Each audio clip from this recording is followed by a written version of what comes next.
नमस्कार प्रिय विद्यार्थियों। योग प्रश्नोत्तरी भाग 4 हठ योग प्रदीपिका मोस्ट इम्पोर्टेंट प्रश्न। सबसे पहला प्रश्न आपके सामने ये है, हठ योग विद्या का उपदेश किसने दिया? अब आदिनाथ शिव ने दिया, ब्रह्मा जी ने दिया, विष्णु और महर्षि पतंजलि मुनि ने। इनमें से आपको बताना है सही उत्तर। सही उत्तर है आदिनाथ शिव ने दिया। जब पूछा जाए हठ योग विद्या, हठ योग का मतलब सभी हठ योग के ग्रंथों का नाम आ जाता है। हठ योग प्रारंभिक अवस्था है, उनका उपदेश आदिनाथ शिव ने दिया। पर्टिकुलर जब आपसे पूछा जाए हठ योग प्रदीपिका का उपदेश किसने दिया, तो प्रश्न अलग बनता है। इसमें आपने कन्फ्यूज नहीं होना। एक साथ ही साथ आपको ये भी ध्यान रखना है उपदेश कितने हैं, यानी हठ योग प्रदीपिका में जो उपदेश दिए गए वो संख्या कितनी है, वो टोटल है 4।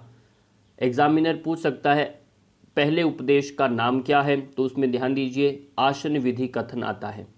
द्वितीय उपदेश का नाम प्राणायाम विधि कथन बोला जाता है। तृतीय उपदेश का बंद मुद्रा विधानम। चतुर्थ उपदेश का समाधि लक्षणम के नाम से जाना जाता है।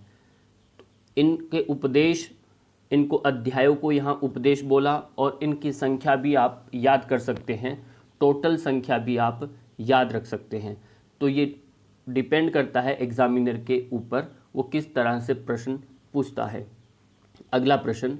अगला प्रश्न ये है, हठ योग प्रदीपिका के अनुसार हठ योग के अभ्यास के लिए साधक की कुटिया का लक्षण किस उपदेश में किया गया है?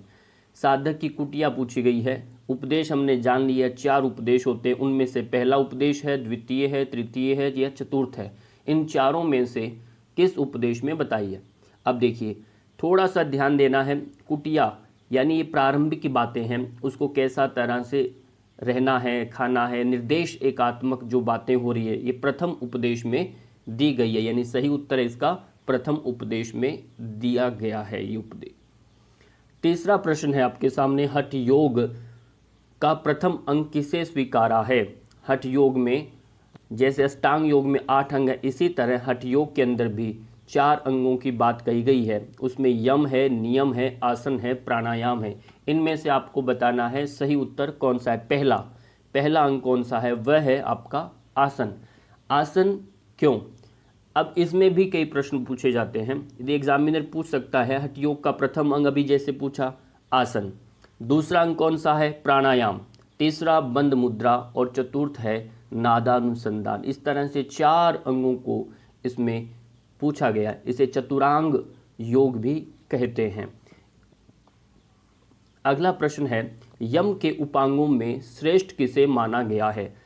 अब यम के इसमें 10 भेद माने गए हैं, उनमें से भी श्रेष्ठ किसे माना गया है? मिताहार को, अहिंसा को, सत्य को और ब्रह्मचर्य। इन चारों में श्रेष्ठ किसे माना गया है? तो सही उत्तर आता है मिताहार। आप चाहें तो साथ साथ में उत्तर भी कर सकते हैं। और अगला प्रश्न है, हठ योग प्रदीपिका ग्रंथ के लेखक कौन है? हठ योग प्रदीपिका के, अब यहाँ प्रश्न आपके लिए नया बन रहा है, गोरक्षनाथ जी है और दूसरा है विवेकानंद है, या योगी स्वात्माराम जी हैं, या महर्षि पतंजलि मुनि है। अब ये ऐसा पूछा जाए हठ योग प्रदीपिका, अब यहाँ बात आपको समझना है, हठ योग प्रदीपिका के जो लेखक हैं वह योगी स्वात्माराम जी हैं। अब एक और आपके ज्ञानवर्धन बात ये है, श्री सहजानंद की संतान है ये। यदि कोई पूछे योगी स्वात्माराम के पिता का नाम क्या है, तो सहजानंद है और इन्हें चिंतामणि के नाम से भी जाना जाता है। तो डायरेक्टली भी चिंतामणि किसका नाम है? तो स्वामी योगी स्वात्माराम जी का है। और डायरेक्ट पूरा भी नाम आ सकता है चिंतामणि स्वात्माराम योगी। और इनके पिता का नाम भी ध्यान रखना है, श्री सहजानंद की ये संतान है। तो इस तरह से आपको प्रश्नोत्तरी समझते जाएंगे। योगी स्वात्माराम ने हठ योग प्रदीपिका ग्रंथ में किन योगांगों की गणना नहीं की है? ध्यान दीजिए, गणना नहीं की है। अब उसमें हमने पहले समझ चुके हैं, 4 अंगों को हमने पढ़ा अभी। उनमें से देखिए, याद करिए, आसन, यम और नियम, प्राणायाम और मुद्रा, इनमें से कौन सा अंग नहीं है? आप उत्तर दे सकते हैं अभी। तो सही उत्तर इसका है यम और नियम, इसकी चर्चा नहीं की गई है। चतुरांग में हमने ये नहीं पढ़ा था। तो इसी तरह से अगला प्रश्न पढ़ते हैं। हठयोग प्रदीपिका ग्रंथ के अनुसार डेश दिया है के समान कोई मुद्रा नहीं है। आपको मुद्रा बतानी है, इसके समान नहीं है। खेचरी मुद्रा, भूचरी मुद्रा है, चाचरी मुद्रा है और अश्विनी मुद्रा है। सबसे महत्वपूर्ण, सबसे श्रेष्ठ मुद्रा बताई है, इसके समान कोई मुद्रा नहीं है, तो वो सही मुद्रा है खेचरी मुद्रा को बहुत ही एक उपयोगी यानी सिद्ध मुद्रा मानी गई है। अगला प्रश्न, हठयोग प्रदीपिका ग्रंथ के अनुसार 84 आसनों में से सर्वश्रेष्ठ आसन किसे स्वीकारा गया है? आसन बहुत सारे हैं, उनमें भी 84 आसन, उनमें भी सर्वश्रेष्ठ आसन किसे स्वीकारा गया है? तो स्वस्तिक आसन, पद्मासन, भद्रासन और सिद्धासन, इस तरह से 4 आसनों को भी श्रेष्ठ माना गया है। उन चारों के अंदर भी एक आसन सर्वश्रेष्ठ माना गया है, वो आपको बताना है। वह सही उत्तर है सिद्धासन। सिद्धासन जो है ये सर्वश्रेष्ठ आसन है। एक जब इस तरह के प्रश्न आते हैं तो ये भी ध्यान रखना है, आसनों का जो आपने देखा सबसे पहला चतुरांग में पहला अंग है, तो इसका उपदेश भी कहाँ दिया गया होगा? प्रथमोपदेश में। श्लोक संख्या 34 में आप देख सकते हैं, तो इसके बारे में बताया गया है। तो इस तरह से हम आगे बढ़ेंगे। हठयोग प्रदीपिका ग्रंथ के अनुसार 4 श्रेष्ठ आसनों का क्रम क्या है? अब ये क्रम आपको याद रखना है, बहुत बार परीक्षा में पूछा गया है। इस क्रम को पूछा गया है सिद्धासन, पद्मासन, सिंहासन और भद्रासन। सही क्रम है क्या? सिद्धासन, भद्रासन, सिंहासन और पद्मासन, पद्मासन, सिद्धासन, इस तरह से 4 प्रकार। इनमें से सबसे सही सटीक जो उत्तर वो है आपको याद रखना है सिद्धासन, पद्मासन, सिंहासन और भद्रासन। सिद्ध पद्म को कंफर्म रखिए, सिंह है, सिंह के समान, और हठयोग में सिंह, और फिर अंतिम में भद्र, कल्याणकार बनता है सारा पूरा। तो इस तरह से चारों का क्रम याद आपको रखना है। हठयोग प्रदीपिका ग्रंथ के अनुसार किन 2 आसनों से तीनों बंदों की सिद्धि होने का वर्णन मिलता है? अब मात्र 2 आसन यदि आप करते हैं तो पूरे तीनों बंद हैं, 3 प्रकार के बंद कहे गए हैं, उन तीनों प्रकारों बंधों की सिद्धि हो जाती है, ऐसा आपको बताना है। वह कौन कौन से 2 आसन हैं? सिद्धासन और सिंहासन है क्या? पद्मासन और स्वस्तिकासन, भद्रासन और गोमुखासन, या सिद्धासन और पद्मासन? इन 4 ऑप्शनों में सही उत्तर आप दे सकते हैं। तो सही उत्तर है सिद्धासन और सिंहासन।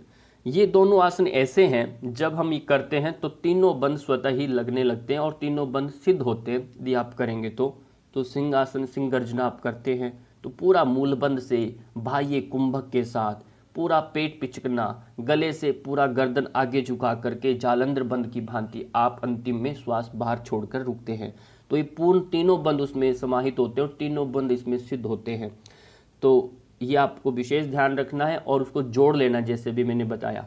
प्राणवायु के चलायमान होने पर कौन चंचल हो जाता है? यदि प्राणवायु यदि हमारे चलती है तो कौन वायु चंचल होता है? शरीर चंचल होता है क्या? मन चंचल होता है? चित्त होता है या आत्मा?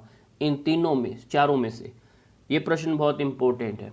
तो इनमें से सबसे जब हवा चलती है तो शरीर में कौन सा अंग चंचल होता है? वह आपका चित्त। चित्त भी चंचल हो जाता है। तो इन दोनों का संबंध बड़ा गहरा है। यदि चित्त को शांत करना है तो प्राण को शांत करना। तो अगला प्रश्न है आपके सामने, हठयोग प्रदीपिका ग्रंथ के अनुसार प्रयत्न पूर्वक किसका निरोध करना चाहिए? अभी जो प्रश्न हटा है उसी से संबंधित प्रश्न बनता है। अभी आप स्वयं उत्तर बताएंगे। क्या शरीर को निरोध करें?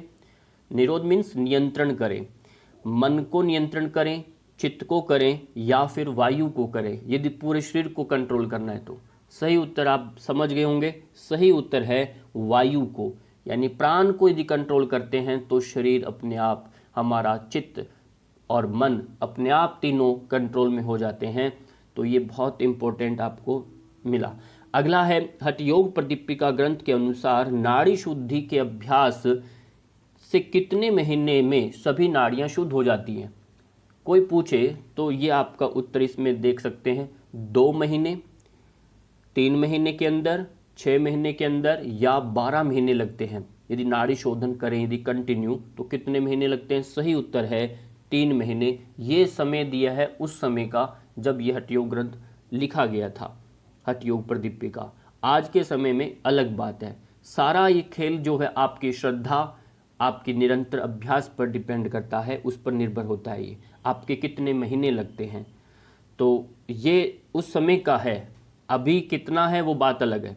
अगला प्रश्न है आपके सामने, साधक को योगाभ्यास के प्रारंभ काल में किस प्रकार का भोजन ग्रहण करना चाहिए? बिगनर स्टूडेंट्स के लिए जो भी आए योग साधना सीखने, उसमें कौन सा पहले भोजन वह करना चाहिए? उसमें दूध घी खाए, शाक कंद खाए, या खट्टा तीखा भोजन लेना है, या बादाम काजू ले? ये प्रश्न आप खाएं तो एक सही उत्तर आता है सबसे पहले प्रारंभिक स्टेज में उनको कहा है दूध और घी का सेवन अत्यधिक करना है। दूध पिए और घी का सेवन करना, सही उत्तर यही है इसका।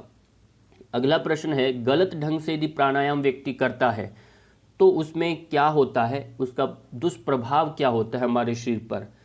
तो वो आपको बताना है। आपको भय लगने लगता है, मोटापा, पतलापन, या फिर आपके अंदर रोग उत्पन्न हो जाते हैं? सही उत्तर बताना है, वह है शरीर के अंदर रोग उत्पन्न हो जाते हैं यदि हम गलत रीति तरीके से पद्धति से अभ्यास करते हैं।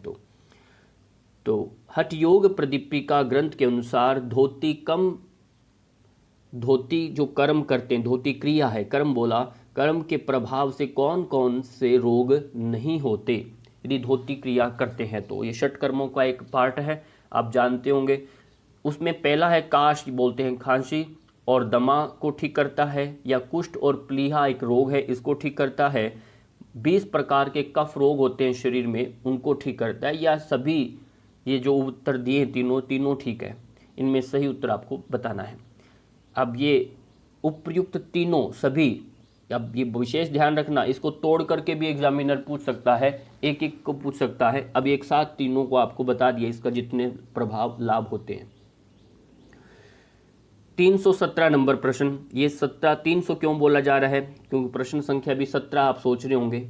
इससे पहले 300 प्रश्न हम बना चुके हैं, जिन्होंने पहले की वीडियो नहीं देखी वो देख सकते हैं। 17 जो है, बस्ती क्रिया का अभ्यास किस आसन में किया जाता है? हर एक आसन निश्चित है, हर अभ्यास निश्चित है, तो ये इनकी पद्धति नियम है।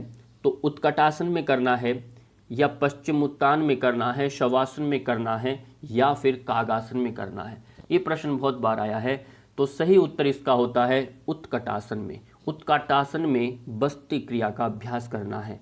अब बस्ती 2 प्रकार की होती है, एक स्थल बस्ती है, एक हमारी जल बस्ती है। जल बस्ती के लिए बोला आपको उत्कटासन। जब आती है स्थल बस्ती की बात तो उसमें आता है पश्चिम उत्तानासन। यहाँ केवल और केवल बस्ती क्रिया का सीधा सीधा संबंध आपने हमेशा समझना है, वो आपको जल बस्ती की बात कर रहा है।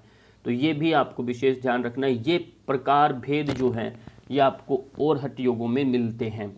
तो बस्ती क्रिया के अभ्यास से किस अंग का शोधन होता है? अभी यही समझना है। अक्सर षट कर्मों का अपना अपना एक अंग निश्चित है, उसको वे शोधन करते हैं कि आंतरिक शोधन होता है इनसे। तो क्या नाक का शोधन करता है, मस्तिष्क का, अमाशय का, या बड़ी आंत का? ये बस्ती क्रिया का जब अभ्यास करते हैं तो सही उत्तर इसका है बड़ी आंत का। हमारे शरीर के अंगों का ध्यान रखना, अंदर क्या क्या अंग कहाँ किस स्थान पर है और किसका अभ्यास करने से कौन सा अंग स्वस्थ होता है, ये विशेष ध्यान देने वाली बात है। तो बड़ी आंत छोटी आंत से बड़ी होती है, इसलिए बड़ी छोटी आंत कहा जाता है इसे। अगला प्रश्न आपके सामने है, हठ योग प्रदीपिका ग्रंथ के अनुसार नेति क्रिया के क्या क्या लाभ हैं? नेति से नाक का सफाई होता है। अब इसके लाभ क्या क्या हैं वो आपको बताना है। क्या कपाल शोधनी होता है, दिव्य दृष्टि देने वाली है, या फिर जत्रु से ऊपर यानी आपके कंठकूप जो है इस कॉलर बोन के ऊपर से जितने भी रोग होते हैं उन सब का नाश कर देने वाला है क्या, या फिर ये ऊपर तीनों बताएं, तीनों सही है या गलत है, ये आपको बताना है। सही उत्तर इसका है उपयुक्त सभी। इन तीनों में विशेष प्रभाव पड़ता है नेति के अभ्यास से, तो ये विशेष आप याद रखिए। इस तरह से हम पहुंचते हैं 20 नंबर वाले प्रश्न पर। हठ योग प्रदीपिका ग्रंथ के अनुसार विशोषिनी किस प्रक्रिया को कहा जाता है? विशोषिनी, ध्यान देना, विशोषिनी किस क्रिया को कहा जाता है? नेति को, कपालभाति को, नौली को और बस्ती क्रिया। षट कर्मों के बहुत सारे प्रश्न बनते हैं, तो ये कुछ प्रश्न मेरे को लगा इम्पोर्टेंट है, ये इनको रखा है, और भी प्रश्न आप याद कर सकते हैं संबंधित। तो सही उत्तर इसका है कपाल भांति। कपाल भाति जो है ये विशोषिनी, यानी ये आपके अंदर कफनाशिनी है, और दूसरा और विशेष रूप से शरीर के अंदर वात को प्रभावित करने वाला अभ्यास है। तो अगला प्रश्न है आपके सामने, हठ योग प्रदीपिका ग्रंथ के अनुसार कुंभक के कितने भेद माने गए हैं? कुंभक का यहाँ संबंध जो लिया गया है वो आपके प्राणायाम से लिया गया है। कुंभक मीन्स प्राणायाम। तो प्राणायाम यहाँ पर बताने हैं, संख्या 6 है, 7 है, 8 है या फिर 9 है। हठ योग प्रदीपिका की बात करें, चाहे घेरण संहिता की बात करें, दोनों ग्रंथों के अंदर प्राणायाम की जो कुंभक की जो संख्या बताई गई है वह 8 प्रकार की। हाँ, 8 कुंभक है, पर इनके अंदर प्रकारों में, नाम शब्दावली में कुछ भेद है, पर ध्यान देना है आपको। इसमें द्वितीय उपदेश की बात हो रही है, क्योंकि आसन पहला हमारा उपदेश में आता है, दूसरा है आपका प्राणायाम। प्राणायाम की बात हो रही है तो ये द्वितीय उपदेश का 44 श्लोक में आप देखेंगे तो 8 प्रकार के कुंभकों के नाम है। पहला है सूर्य भेदन, उज्जाई, शीतकारी, शीतली, भस्त्रिका, भ्रामरी, मूर्छा और प्लाविनी। इनको अच्छे से विधि को समझ लेना है आपने अपने तरीके से, इनके नाम को क्रमशः याद करिए, इनको कंफ्यूज नहीं होना, इनमें से बहुत प्रश्न पूछे जाते हैं। तो इस तरह से आगे बढ़ेंगे। चलते फिरते स्थिर रहते हुए किस कुंभक को किया जा सकता है? हम चलते फिरते, एक बड़ा ही प्रचलित एक प्राणायाम है, उसको आपने बताना है। उज्जाई प्राणायाम है, शीतली यानी सूर्य भेदन, शीतली और शीतली प्राणायाम, इन चारों में से एक प्राणायाम है जो चलते फिरते स्थिर रहते हुए कर सकते हैं, वह है उज्जाई प्राणायाम। उज्जाई प्राणायाम एकमात्र ऐसा प्राणायाम है। तो कई बार ऐसा पूछा जाता है कौन सा प्राणायाम है जो आप अपने मुख से श्वास लेकर करते हैं? बाकी सभी नाक से श्वास लेते हैं, पर एक मुख से श्वास लेकर वही प्राणायाम है, वह है शीतली प्राणायाम। इसको ध्यान देना है। बाकी सारे प्राणायाम हम नाक से लेते हैं, नाक से श्वास छोड़ते हैं, पर यहाँ उल्टा होता है। पर उज्जाई भी नाक से लिया जाता है, नाक से छोड़ा जाता है।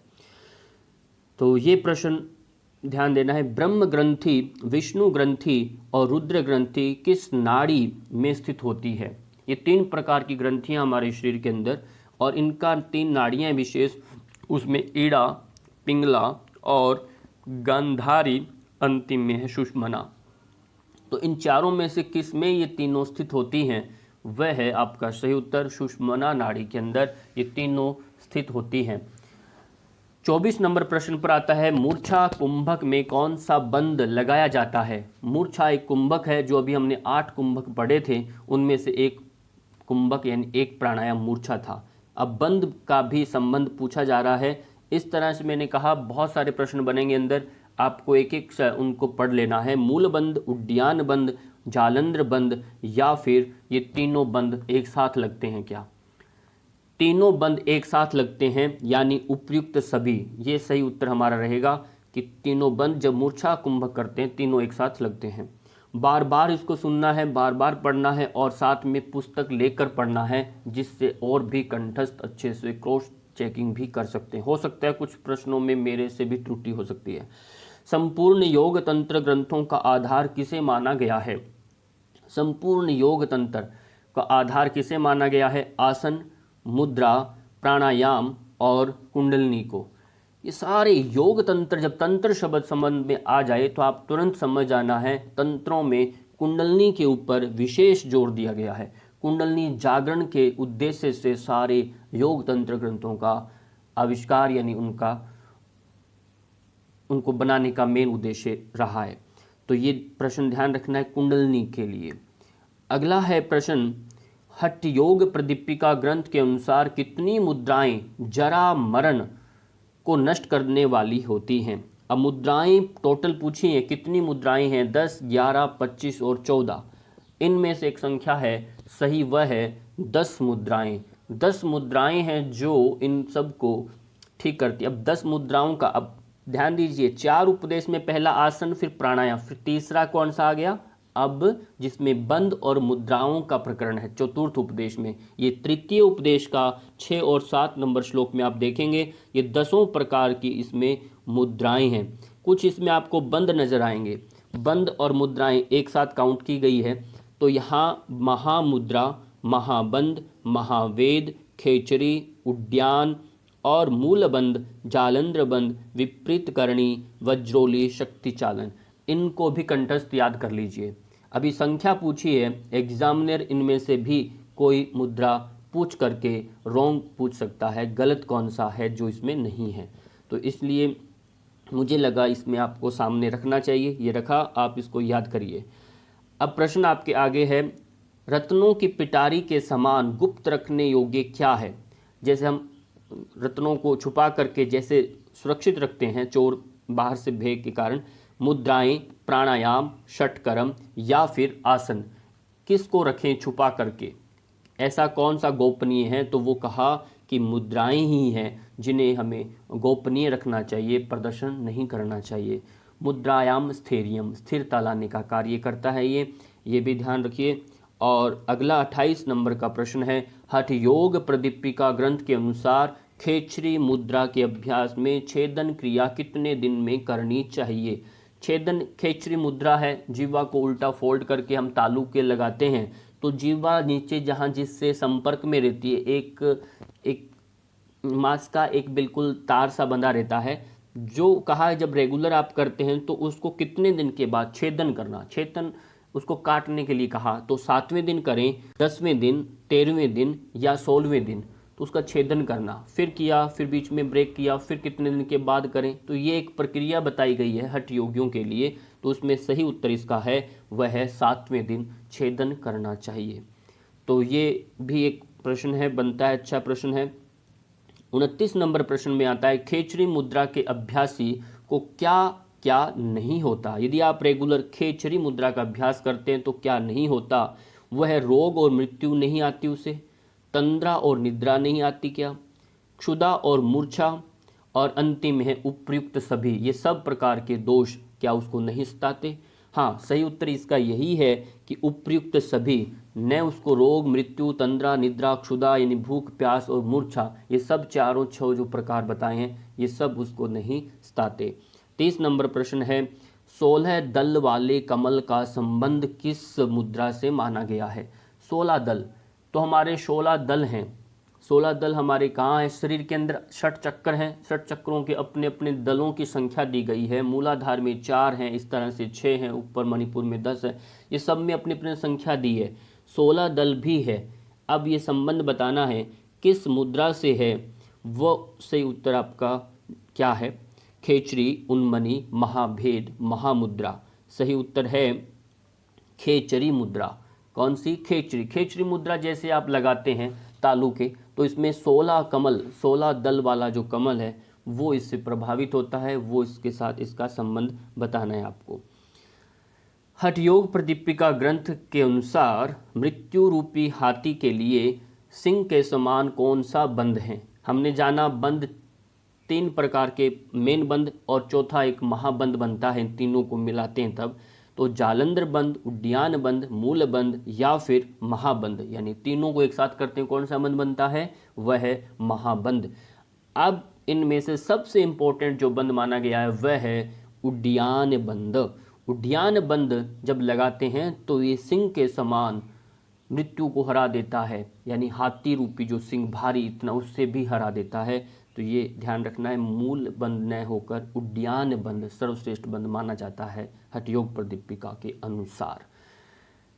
दोस्तों, आपको ये प्रश्नोत्तरी कैसी लग रही है तो ये जरूर कमेंट के साथ मुझे बताना है, जिससे आगे आपका कुछ इसमें इम्प्रूव कर सकूं मैं।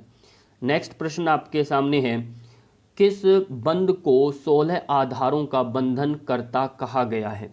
अब देखिए 12 आधार हमने जाना, अभी 16 आधार, यही प्रश्न दोबारा से पहले 16 का आया था। अब इसमें देखिए जालंधर बंध है, उद्यान बंध है, मूल बंध है और या महाबंध है। पहले हमने एक मुद्राओं के साथ 16 आधारों का बंधन करता, 16 आधार, या फिर आपका पहले हमने पढ़ा 16 कमल के दल का संबंध हमने खेचरी मुद्रा। अब यहाँ आपको बताना है 16 आधारों का संबंध, तो सही उत्तर है जालंधर बंध, क्योंकि 16 जो आधार हैं विशुद्धि चक्र के अंदर विद्यमान है, तो इसको आपने ध्यान रखना है।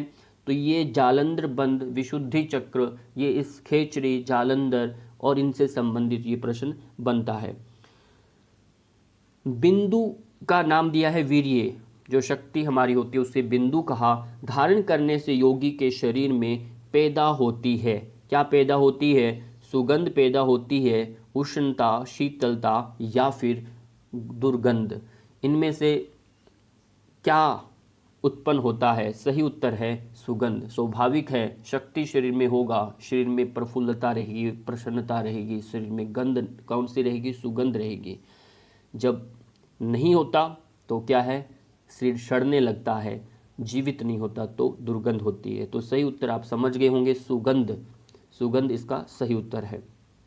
हठयोग प्रदीपिका ग्रंथ के अनुसार प्रारंभिक मूत्रधारा में किसकी प्रधानता होती है? यानी प्रातः काल जब उठ करके आप मूत्र विसर्जन करते हैं, मूत्र का त्याग करते हैं, तो उसमें वात, पित्त, कफ, ये 3 प्रकार के दोष जो होते हैं, इनमें से आपको बताना है कि कौन सी उसमें प्रधानता होती है। अब उसमें सबसे ज़्यादा क्या होता है? आप देखते होंगे यूरिन जब सुबह का आता है तो उसमें एक पीलापन होता है। पीलापन ये यूरिक क्या है? उसमें यूरिया नाम का एक क्या है? एंजाइम। यूरिया क्या है? वो वहाँ पर पित्त प्रधान होता है। सही उत्तर क्या है? पित्त, पीलापन।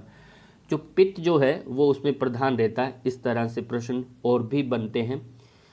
अगला प्रश्न आपके सामने, कुंडलनी को बलपूर्वक धारण करना किसका परम पद कहलाता है? किसका परम पद कहलाता है? ब्रह्मा का, विष्णु का और महेश यानी शिव या प्रजापति, इनमें से आपको बताना। कुंडलनी हमारा संबंध, कुंडलनी हमारा किधर होता है, ये ध्यान रखना है। तो वो सही उत्तर है विष्णु का। ये वो बलपूर्वक, इसका परम पद माना गया है कुंडलनी के लिए। तो मणिपुर बंद जब आप लगाते हैं, मणिपुर, तो इसमें कुंडलनी जागरण में उद्यान बंद देखिए, श्रेष्ठता की दृष्टि से देखें तो विष्णु भगवान का स्थान, नाभि संस्थान तंत्र है, तो यहाँ कुंडलनी बल पर वो बल देते हैं। अगला प्रश्न है 36, हठयोग प्रदीपिका ग्रंथ के अनुसार चालन की समयावधि कितनी बताई गई है? ये चालन क्या है? तो ये आपको बताना है समयावधि कितनी बताई गई है। तो 2 मुहूर्त, 1 मुहूर्त और 2 घटी या 1 घंटा। तो ये एक समय का एक सीमा बताई गई है, इतना समय यदि उनमें हो तो उसका चालन करना है। चालन की समय अवधि कितनी बताई गई है? तो आपका सही उत्तर है 2 मुहूर्त। अब ये 2 मुहूर्त क्या है, मैं आपको थोड़ा समझाना चाहूँगा कि 1 मुहूर्त लगभग 2 घड़ी का होता है। 2 घड़ी मीन्स 1 मुहूर्त, और 1 मुहूर्त में टाइम होता है लगभग 48 मिनट के बराबर। कितना? 48 मिनट के बराबर समय होता है। अब 2 मुहूर्त का मतलब हुआ 48 + 48 यानी 96 मिनट, यानी लगभग 1.5 घंटा। क्या हुआ? 1.5 घंटा। समय पूछे तो 1.5 घंटा बनता है, या 1 घंटा आया था पहले, 1.5 घंटा होता तो ऑप्शन वो भी ठीक होता। तो ये आपको कैलकुलेशन थोड़ा याद रखना है, बहुत बार इस तरह से प्रश्न बनेंगे। अगला प्रश्न आपके सामने है, मध्यमा नाड़ी से किसे जाना जाता है? मध्यमा, तो उसमें करम, पयस्विनी, गांधारी और सुषमना। सही उत्तर आ गया है सुषमना, क्योंकि ये दोनों स्वरों के मध्य में स्थित होती है। ईड़ा, पिंगला दोनों स्वर जब जागृत होते हैं, चलते हैं समान वे में, तो कौन सा नाड़ी उदित होता है? वह सुषमना, ये मध्यमा नाड़ी कहलाती है। इस तरह से बहुत सरल प्रश्न है ये, पर इम्पोर्टेंट है। हठयोग प्रदीपिका ग्रंथ में किस उपदेश में समाधि का उल्लेख मिलता है? समाधि का उल्लेख। अब देखिए, फिर ऐसे प्रश्न आएगा जो हमने पहले चारों उपदेशों के नाम आपने याद किया होगा, तो ध्यान दीजिए, अंतिम समाधि वाला किसमें था? चतुर्थ उपदेश में इसका वर्णन मिलता है। तो जब भी समाधि से रिलेटेड कोई प्रश्न बनता है, प्राणायाम से बनता है, तो हमें उस प्रकरण का उपदेश का ध्यान रखना है। यानी ये बहुत सरल होता है कि सबसे पहले हम उपदेशों के चैप्टर वाइज हम उसको, प्रकरण को हम समझ लें बड़ा बड़ा, जिससे क्या है कि प्रकरण के अंदर हम कंफ्यूज ना हो कौन सा विषय किस प्रकरण से जुड़ा हुआ है।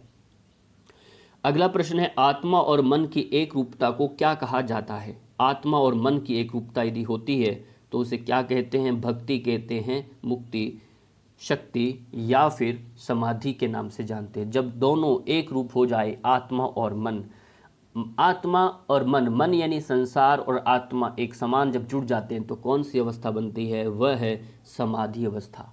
समाधि अवस्था बनती है, पुरुष प्रकृति का जब मिलन होता है तो व्यक्ति समाधित्व को प्राप्त होता है, वही अवस्था बनती है। अगला प्रश्न आपके सामने 40 नंबर पर, हठयोग प्रदीपिका ग्रंथ में समाधि को कितने प्रकारों से परिभाषित किया गया है? अब कितने प्रकारों से परिभाषित किया गया है वो सही उत्तर बताना है। 2, 3, 4, 5 इनमें से समाधि के प्रकारों के बारे में पूछा गया है तो सही उत्तर इसमें आता है प्रकार 3। 3 प्रकार से इसमें परिभाषित किया गया है। अगला प्रश्न आपके सामने है, चित्त की प्रवृत्ति के कौन कौन से 2 कारण हैं? चित्त की प्रवृत्ति, सुख और दुख, मन और बुद्धि, प्राण और वासना, वासना और वायु, इनमें से बताना। वासना और वायु, प्राण और वासना, यहाँ थोड़ा ध्यान देना है। 2 कारण होते हैं चित्त की प्रवृत्ति के लिए, वो है वासना और वायु। वासना जो है वो भी कारण है और वायु, तो दोनों का कंट्रोल करना एक दूसरे से कैसे संभव है? वो प्राणायाम के माध्यम से है। तो चित्त को निर्मल बनाया जाता है प्राणायाम से। योगेन चित्तस्य, योग से चित्त का शोधन होता है। 42 नंबर प्रश्न है, प्राण के स्थिर हो जाने से क्या स्थिर हो जाता है? यदि प्राण स्थिर होता है तो क्या स्थिर होता है? मन, शरीर, बिंदु या फिर आत्मा? ये प्रश्न फिर दोबारा आया। यदि प्राण स्थिर होता है तो कौन स्थिर होता है? वो होता है आपका बिंदु, यानी वीर्य। वीर्य शक्ति आपकी स्थिर होती है। शक्ति का चलायमान क्षरण जो तब होता है जब आपका चित्त, चित्त यानी आपका प्राण व्यथित है। यहाँ चित्त शब्द नहीं आया, तो इसलिए आपके चित्त यानी आपके अंततः जो एक निकलता है सार, वो है आपका बिंदु। बिंदु स्थिर रहेगा शरीर के अंदर, ब्रह्म वर्चस्व को प्राप्त करेंगे प्राण के स्थिर हो जाने से। अगला प्रश्न आपके सामने है, वह हठयोग प्रदीपिका ग्रंथ के अनुसार लय किसके आश्रित होता है? किसके आश्रित होता है? ये आपको सही उत्तर बताना है। नाद, मन और बुद्धि, इन चारों में से किसके आश्रित होता है? लय। लय योग भी है, तो उनमें लय यानी लय होना, उसमें बिल्कुल मिलन हो जाना, वो सही उत्तर है। वह है आपका नाद। नाद एक साउंड है तो उसमें लय हो जाना। नाद योग एक अपने आप में अंतिम चरण है हठयोग प्रदीपिका का, अंतिम नादानुसंधान। हठयोग प्रदीपिका ग्रंथ में लय किसे कहा गया है? लय, लय किसे कहा गया है? वो है मोक्ष को, कर्म को, भक्ति को या फिर ज्ञान को। किसको कहा? लय हो जाना। लय, नादानुसंधान, लय। लय यहाँ समाधि के लिए भी प्रयुक्त किया जाता है, पर अंतिम में समाधित्व के नज़दीक कौन सा लिखता आता है? वह है मोक्ष। मोक्ष के लिए यहाँ लय शब्द का यहाँ प्रयोग किया गया है। भुवों के मध्य में, यानी दोनों आईब्रो के, आंखों के, किसका स्थान माना गया है? ब्रह्मा का, विष्णु का, शिव का या फिर शक्ति का? किसका स्थान माना गया है? ये सरल भी है और इम्पोर्टेंट भी है। शिव का स्थान माना गया है दोनों के बीच में। हठयोग प्रदीपिका ग्रंथ के अनुसार ये दृश्यमान जगत किससे उत्पन्न हुआ है? ये जो दिखाई दे रहा है किससे उत्पन्न हुआ है? मन, बुद्धि, अहंकार या फिर आकाश से? ये किससे उत्पन्न हुआ है? तो इसमें आप कहेंगे आकाश से उत्पन्न हुआ, ऐसा नहीं। सही उत्तर है इसका मन से। हठयोग प्रदीपिका में मन को कारक माना गया है कि ये सारा जगत, ये मन ही संसार है, मन से निकला है। मन को कंट्रोल करेंगे तो सारा अपने आप नियंत्रण में आएगा। तो 47 नंबर प्रश्न, जब मन का भी लय हो जाता है तब क्या शेष रहता है। देखिए बिल्कुल सही संगत में प्रश्न बना है। जब मन को ही आपने लय कर लिया, साध लिया, तो शेष क्या बचता है? वह है संस्कार बचता है, अनुभव बचता है, शून्य बचता है, या फिर केवल्य बचता है। यदि मन ही कंट्रोल हो जाए, लय हो जाए, तिरोहित हो जाए, तो क्या बचता है? केवल्य। केवल्य सही उत्तर है। केवल और आप बचते हैं, पुरुष बचता है, कोई नहीं बचता। द्वंद्व सब खत्म। अगला प्रश्न है, नाद की उपासना किसने कही है? नाद का उपासना किसने कही है? आदिनाथ ने, महर्षि पतंजलि मुनि ने, कपिल मुनि ने, या फिर गोरक्षनाथ ने कहा? किसने कहा कि नाद का उपासना करनी चाहिए? वो है सही उत्तर, गोरक्षनाथ जी ने कहा नाद की उपासना करनी चाहिए। नाद अपने आप में एक ध्यान है, अंतिम अवस्था जो मैंने बताया मोक्ष प्राप्ति का, ये भी एक माध्यम है। हठयोग प्रदीपिका ग्रंथ के अनुसार तत्व ज्ञान के लिए सबसे सरलतम साधन किसे माना गया है? सबसे सरलतम साधन किसे माना गया है? आसन, नादानुसंधान, प्राणायाम, या फिर ध्यान? नादानुसंधान इसका सही उत्तर है। नाद का अनुसंधान करना, नाद का एक पुनः वापस बार बार संस्मरण करना, उसको सुनना, तो ये ध्यान के ऊपर निर्भर करता है आपका कितना गहन ध्यान चाहता है। तो ये सबसे सरलतम साधन माना गया है।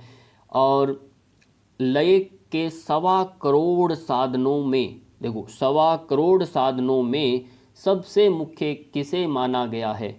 आसन, नादानुसंधान, प्राणायाम, या फिर षटकर्म। देखिए कितना बड़ी संख्या दी है, 1.25 करोड़ साधन बताए हैं लय होने के लिए, पर उन सब से मुख्य किसे माना गया है? वह है नादानुसंधान। नादानुसंधान सबसे मस्ट और इम्पोर्टेंट, सबसे महत्वपूर्ण है। किसके लिए? लय के लिए। ये विशेष आपको ध्यान रखना है। 51, अभी बहुत ज़्यादा प्रश्न नहीं बचे। योग की अवस्थाओं का सही क्रम क्या है? योग की अवस्थाएं हैं घट, आरंभ, परिचय और निष्पत्ति। आरंभ, घट, परिचय और निष्पत्ति है क्या? परिचय, घट, आरंभ और निष्पत्ति, और आरंभ, घट, निष्पत्ति, परिचय जो भी है, इसका सही उत्तर आता है आरंभ अवस्था। ये प्रथम अवस्था है हमारी चित्त की, यानी योग में मानी गई 4 अवस्थाएं। जैसे महर्षि पतंजलि ने 5 अवस्थाएं मानी है, तो इन्होंने कहा कि 4 अवस्थाएं हैं, प्रारंभ, बिगनिंग, फिर घटावस्था, तृतीय परिचय अवस्था, और चतुर्थ है निष्पत्ति अवस्था। इन अवस्थाओं को कंठस्थ कर लीजिए। कर्म से पूछा जाता है, अवस्थाओं की संख्या पूछी जाती है, संख्याओं में तीसरा, चौथा सीधा डायरेक्ट प्रश्न पूछा जाता है। तीसरी अवस्था कौन सी, दूसरी कौन सी, इस तरह से कई प्रकार के प्रश्न बनते हैं। अब इसी से जुड़े हुए प्रश्न आपके सामने और आएंगे। द्वितीय घटावस्था, देखो दूसरी घटावस्था भी याद करिए कौन सी थी? घटावस्था ही थी, है ना। में प्राण वायु किस नाड़ी में प्रवेश करता है? हमारा प्राण कौन सी नाड़ी में प्रवेश कर लेता है? सुषुम्ना, ईड़ा, पिंगला, या फिर हस्तिजिह्वा, किस में प्रवेश करता है? तो सही उत्तर है वह है सुषुम्ना। घटावस्था में हमारा प्राण सुषुम्ना नाड़ी में प्रवेश कर लेता है। जब सुषुम्ना में प्रवेश कर लेता है तो आपका तीसरा अवस्था कौन सा बनता है? वह है परिचय अवस्था। आपको इंट्रोडक्शन हो जाता है, सेल्फ आप कौन है, आप कौन है, वो आपको परिचित हो जाता है, क्योंकि सुषुम्ना का काम ही है आपको समत्व में लाना। 53 क्वेश्चन आपके सामने। परिचय अवस्था में किस वाद्य की ध्वनि का अनुभव होता है? क्योंकि संबंध हम पढ़ रहे हैं नाद अनुसंधान, नाद मीन साउंड्स, साउंड का हमें द्वितीय। अब परिचय अवस्था जब होता है तो आपको अपने में, जब आप सुषुम्ना नाड़ी से परिचय अवस्था में आप आते हैं तो आपको एक वाद्य की ध्वनि सुनाई देती है। तो कौन सी ध्वनि आपको सुनाई देती है, किसका अनुभव होता है? मेघ की गर्जना का, मर्दल का, भ्रमर का, या फिर घंटा का नाद होता है। तो अवस्थाओं के इनके जो क्रम है ये भी आपको याद करना है। ध्वनि के वाद्य के पहला कौन सी वाद्य हमें सुना, फिर कौन सा, तो अभी हमें इसका सही उत्तर देखना है, वह है मर्दल की ध्वनि। इनमें बड़े कन्फ्यूज़न से प्रश्न होते हैं, ये इनको कंठस्थ याद ही करना पड़ता है, आप अपने तरीके से इनको याद करें।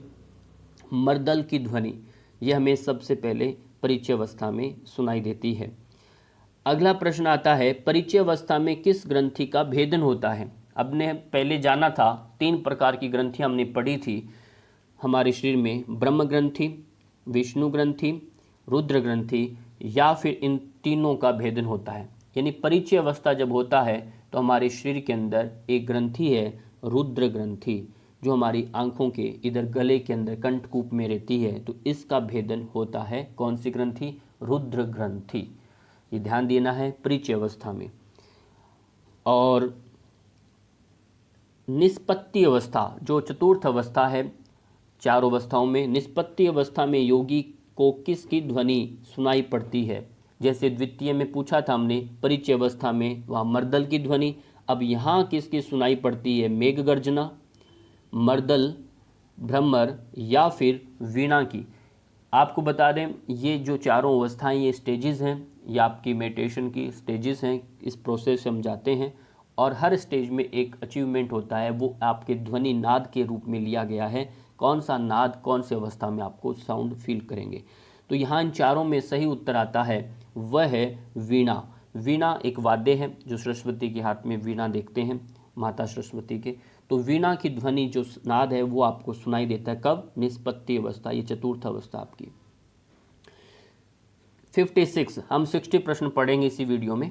56 प्रश्न है, हठ योग प्रदीपिका ग्रंथ के अनुसार योगी किसे जीत कर सुखी हो जाता है? किसे जीत लेता है जब वह सुखी होता है? मन को, बुद्धि को, अहंकार को या विक्षेपों को? यह आपको बताना है किसको जीत लेता है तो व्यक्ति सुखी होता है। सही उत्तर है विक्षेप। विक्षेप यानी आपके जो भी योग में बाधाएं आती हैं, विघ्न आते हैं, उनको वह जीत लेता है। ध्यान दीजिए, चतुर्थ उपदेश में 83 नंबर श्लोक पर आप देखेंगे, इसके बारे में बताया गया है। जब योगी बाह्य नाद, जो बाह्य साउंड उसको डिस्टर्ब करते हैं, जैसे हम ध्यान करते हैं, बाहर से कोई ध्वनि, गाड़ी, पक्षी कोई भी आती है, तो वो हमें नाद का इतना अभ्यास होता है और 1.5 मास यानी 1.5 महीने में ये सारे विक्षेप यानी जितने भी बाहर के जो विक्षेप हैं वो आपको यानी चित्त को चंचलता मुक्त कर देते हैं। आपका चित्त फिर उनमें डावाडोल नहीं होता। ये एक अभ्यास के बाद फिर व्यक्ति सुखी होता है, फिर डिस्टर्ब नहीं होता। अगला है प्रश्न, प्रारंभ में कौन कौन से नाद सुनाई पड़ते हैं? प्रारंभ के अंदर मर्दल की, भ्रमर की, वीणा की या फिर समुद्र का नाद। स्टार्टिंग में कौन सा नाद आपको सुनाई देता है? सबसे पहले वो नाद आता है समुद्र का। समुद्र की ध्वनि आपको सुनाई देती है। समुद्र में कैसे लहरें उठती हैं, ध्वनि जैसे होती है समुद्र की, वैसा साउंड सुनाई देता है। 58 हठ योग प्रदीपिका ग्रंथ के अनुसार नाद श्रवण का क्रम क्या है? देखिए, आप इसको कंठस्थ याद कर लेना है, जो भी मैं बता रहा हूँ ये क्रम रहेगा और इसमें से कई बार प्रश्न पूछे जाते हैं। इनको ध्यान से, 4 इनमें से ऑप्शन दिया है मैंने, इनमें से एक ऑप्शन सही है। देखिए, पहला हम एक पढ़ेंगे समुद्र। पहला हम एक पढ़ के हटे थे, पहला समुद्र ही है पहला साउंड। दूसरा मेघ, भेरी, झरझरी, मर्दल, शंख, घंटा, किंकनी, वंशी, वीणा और भंवरों का गुंजन। सही उत्तर देखिए, जो पहला ऑप्शन जो है वही सही उत्तर है। इसमें सबसे पहले समुद्र की ध्वनि हमें सुनाई देती है, फिर मेघ, क्योंकि समुद्र है तो पानी भाप बन के क्या होगा? भेरी, जो फिर भेरियाँ, मतलब एक ऐसी बिजली कड़कड़ाती है तो भेरी की तरह आवाज़ें आती हैं। फिर झरझरी, फिर वहाँ पर पानी छम छम छम छम छम छम ऐसे बरसने लगता है। फिर मर्दल होता है, मर्दल यानी पानी में भागते हैं तो कैसे? मर्दल, उसको मिलना। फिर शंख, मंदिरों में शंख की घंटियाँ। फिर किंकनी, संगीत वाद्य, वंशी, वीणा और अंतिम में भंवरों का गुंजन। भंवरों यानी फिर वहाँ पर पौधे, पंखुड़ियाँ, गुलाबों की सब कलियाँ खिलती हैं तो कौन आता है अंतिम में? भंवरे आते हैं। तो ये एक तरीके से भी आप याद कर सकते हैं, आप अपना भी एक तरीका बना सकते हैं। इन क्रम को याद करना है, ये बहुत इंपॉर्टेंट पॉइंट है आपके लिए। और अगला प्रश्न है 59, हठ और लय के सभी उपाय किस साधना से सिद्ध हो सकते हैं? अब हठ और लय ये 2 हैं, इनमें राजयोग, हठ योग, कर्म योग या फिर जप योग के माध्यम से किस तरह से वह सिद्ध हो जाते हैं दोनों, हठ और लय। तो कौन सा उपाय है? वह सही उत्तर है राजयोग। कौन सा? राजयोग। इसके माध्यम से अंतिम प्रश्न आज इस वीडियो का, जिसमें तत्वों का अंत होता है वही डैश परमेश्वर है। क्या है? प्रकृति, पुरुष, साकार और निराकार। किसका अंत होता है? वह एक तत्व है, हमारे 25 तत्व जो पढ़ते हैं उनमें से एक तत्व है प्रकृति। प्रकृति का जब अंत होता है, आपका त्रिगुणात्मक द्वंद्व मिट जाता है तो समत्व में आते हैं आप। वही समता, समाधि, परमेश्वर की प्राप्ति, एक रूपता, वो भेद ही खत्म होता है, संसार का जो आकर्षण खत्म होता है। इस तरह से आपके 60 प्रश्न जो हमने भी पीए हठ योग प्रदीपिका से संबंधित थे, इसी तरह की आगे और वीडियो बनती रहेगी। आप अपने कमेंट से बताइए। तब के लिए सबका बहुत बहुत धन्यवाद।